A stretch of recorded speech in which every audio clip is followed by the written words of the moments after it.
Think of it as a really thorough guide to how it all works. So our goal today, it's pretty straightforward. Unpack what Takaful actually is.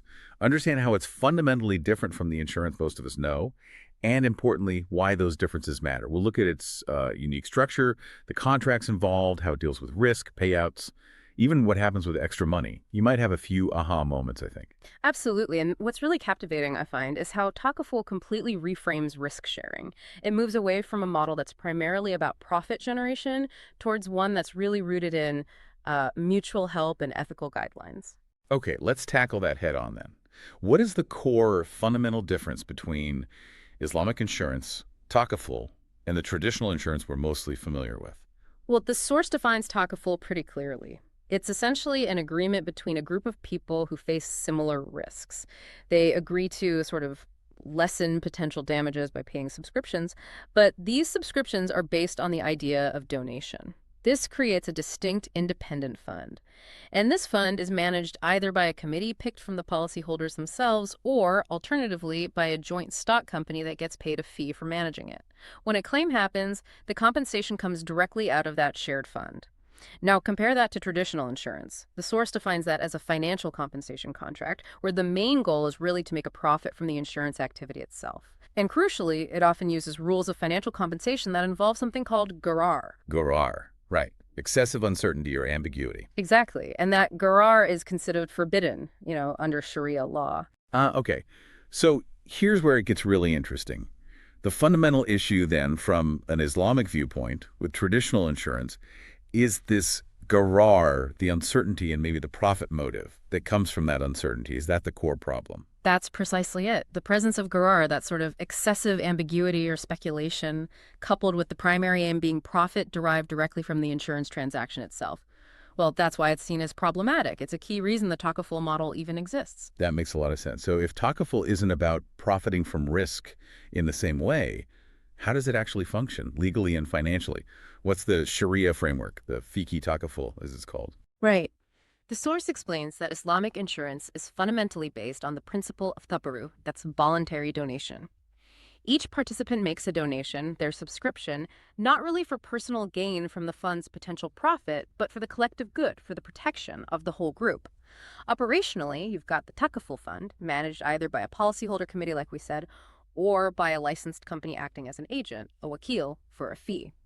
And how the fund's assets are invested is also key. It's done on either a muharaba basis, that's profit sharing, or a wakala basis, which is an agency agreement specifically for investment. Now, the managing company, it has its own capital, its own business activities, and it makes profit from those or from its share under muharaba or its fee under wakala. It covers its own expenses, like the costs of investing its own money. But here's the crucial part. The policyholders fund is totally separate. It owns the subscriptions, any investment returns on those subscriptions, and any reserves or surpluses built up from the insurance operations. And the policyholders themselves collectively bear the direct costs of managing their insurance operations. Wow, that's a massive difference, isn't it? That clear separation. The company sounds much more like a service provider, a manager, rather than the house taking the risk in the traditional sense. So what does this mean for the actual contracts involved? What are the relationships? Good question. There are a few distinct contractual layers. First, among the shareholders who form the managing company, that's typically a partnership, or musharaka. Then, between the company and the policyholder fund, you have an agency relationship, wakala, for the day-to-day management. And for investment, it's either mudharaba or another wakala agreement. Between the policyholders themselves and the fund, the core relationship is their obligation to donate, the tabaru, when they pay their subscription. And finally, between a beneficiary making a claim and the fund, it's the fund's obligation to pay compensation for covered damage according to the policy documents and regulations. This whole idea of donation in these separate accounts, it really sounds like it creates a foundation of specific ethical principles. What are the key Sharia foundations guiding Takaful? Yeah, the source lays out several core principles. One is the donor's obligation. It's a genuine commitment to donate their subscription and potentially its returns, and maybe even cover a deficit if the rules state that, reinforcing that collective responsibility. Another really key one, the company must have two separate sets of accounts, one for itself, its own business, and one solely for the policyholder fund, completely distinct. The company acts as an agent wakil, managing the insurance side, and as either a mutari profit sharer or an agent wakil when investing the takaful assets and that insurance account. It's dedicated only to takaful assets, their investment returns, and it bears its own insurance liabilities. Regulations can also allow for any surplus funds to be used for the collective benefit of the policyholders. If the company ever dissolves, any reserves and surpluses in the takaful fund can be directed to charitable causes. There's also a preference, or sort of an encouragement, for policyholders to be involved in managing the operations. And crucially, the company is absolutely bound by Sharia principles. Most notably, it cannot insure anything that is itself forbidden or haram. That point's really significant. No insurance on forbidden activities or items. Okay, so bearing these principles in mind, what main types of takaful do we typically see? Well, the source breaks it down into two main types. First, you've got property insurance. Pretty straightforward, it compensates for actual damage to property or assets. Second is personal insurance, which covers things like disability or death. This involves an application detailing the person's situation to figure out the right subscription and the benefit amount. In the case of death, the benefits are paid out according to Sharia inheritance laws, and there's a really critical condition for death insurance. The policy has to state that if the designated beneficiary or heir is proven to have caused the insured person's death, they forfeit their right to the benefit. It's a serious safeguard. That raises an interesting question given the Sharia basis. Can only Muslims participate in takaful? Or is it open to others too?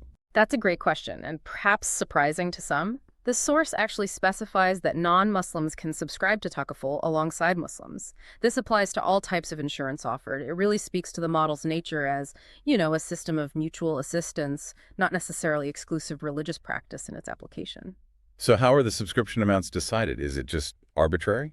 No, not at all. Subscriptions can be determined using actuarial methods. So, using technical and statistical calculations, just like conventional insurance in that respect, they consider if the risk is fixed or variable and make sure the subscription is proportional to the actual risk, its type, how long the coverage is for, the amount insured, that sort of thing. Okay, and what kinds of risks can actually be covered by takaful? Are there specific criteria? Yes, there are. For a risk to be eligible, it generally needs to be probable. So there's a reasonable chance it might happen. It can't be something entirely dependent on the participant's own will or choice. And crucially, like we mentioned before, the risk can't be related to anything forbidden under Sharia. Right. So once someone joins a takaful plan, what are their main responsibilities as a participant? They have a few key obligations. Firstly, they need to provide accurate information about the risk they want covered, and they need to tell the company if anything changes that might significantly increase that risk. Now, what if there's a mistake? Or worse, deliberate deception? If it's proven they intentionally provided false information or deceived the company, they could lose their right to compensation, either fully or partially. However, if it was a genuine mistake, an honest error in the data provided, they'd likely still receive compensation, but it would be adjusted proportionally based on what the subscription should have been with the correct information. Okay, that seems fair. What else? They also need to pay their subscriptions on time, of course.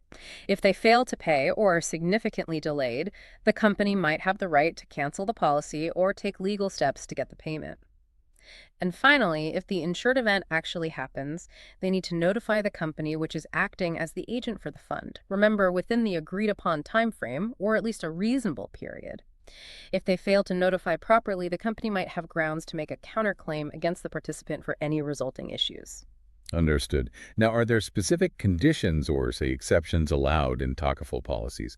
Things like deductibles or maybe certain situations that aren't covered like we see in conventional insurance? Yes, absolutely. The source makes it clear there's no Sharia objection to having specific conditions in the policy. So things like setting time limits for coverage, saying certain situations aren't covered, or requiring the participant to bear a portion of the loss themselves, basically a deductible that's all permissible.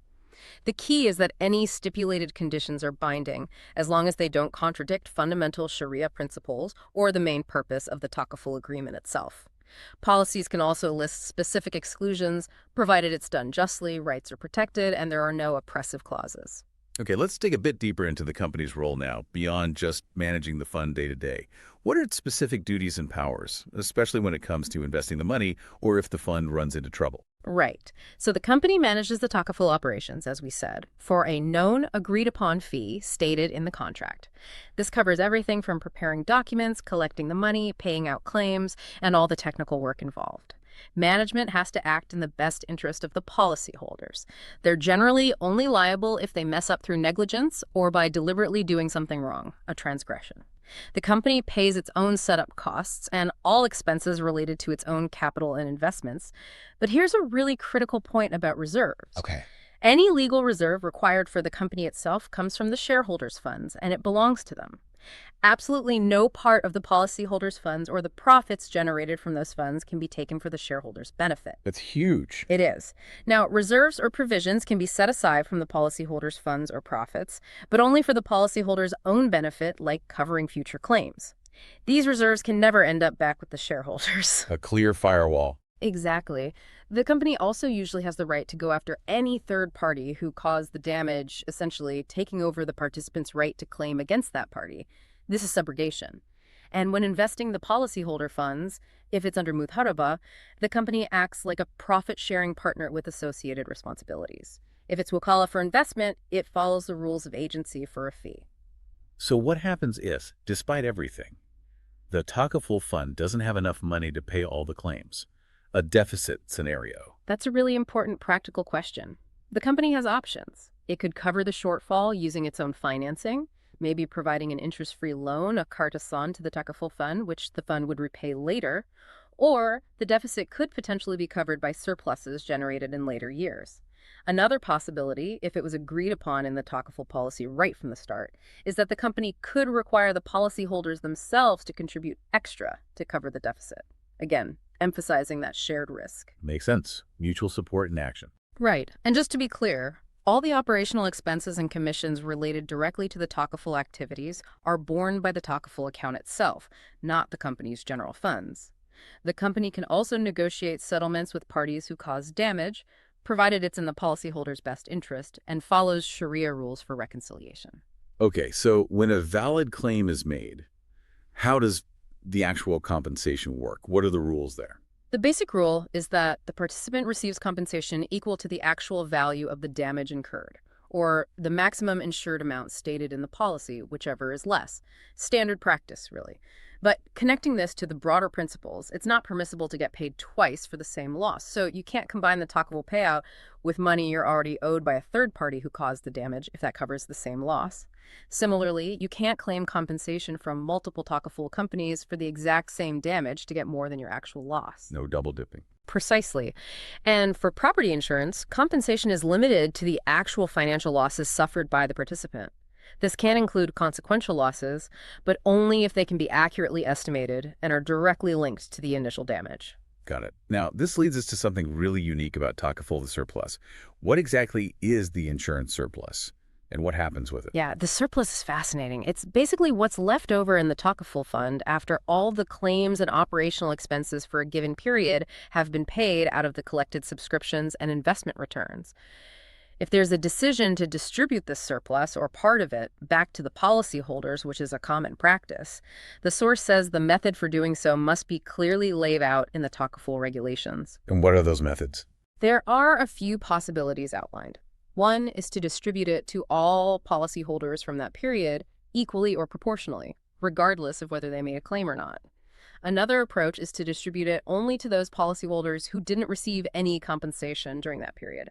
Kind of like a no-claims bonus, but from the shared surplus.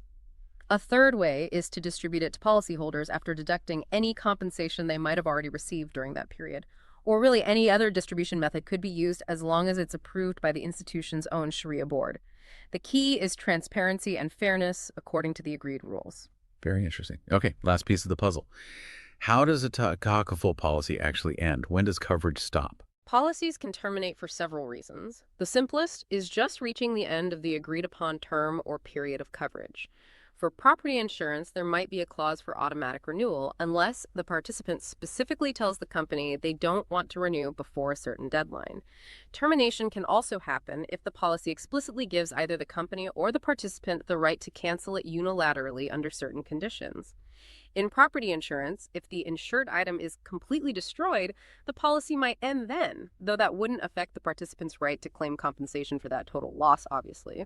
And for personal insurance, the death of the insured person naturally terminates the policy, again, without affecting the beneficiary's right to receive the agreed Takaful benefits. Wow. Okay. We have covered a lot of ground there. Yeah. It's really crystal clear now that Takaful isn't just, slapping an Islamic label on regular insurance. Mm. It's a fundamentally different creature altogether, built on these principles of mutual assistance, ethical investing, and this really striking transparency, especially around who owns the funds and what happens with any surplus. It feels like a genuinely alternative approach. Absolutely. If you zoom out, Talkaful really presents this compelling model grounded in, as you said, shared responsibility within a defined ethical framework that focus on avoiding problematic elements like Garar and making sure the policyholders, the community, are the primary beneficiaries, not just shareholders seeking profit from risk. Hmm.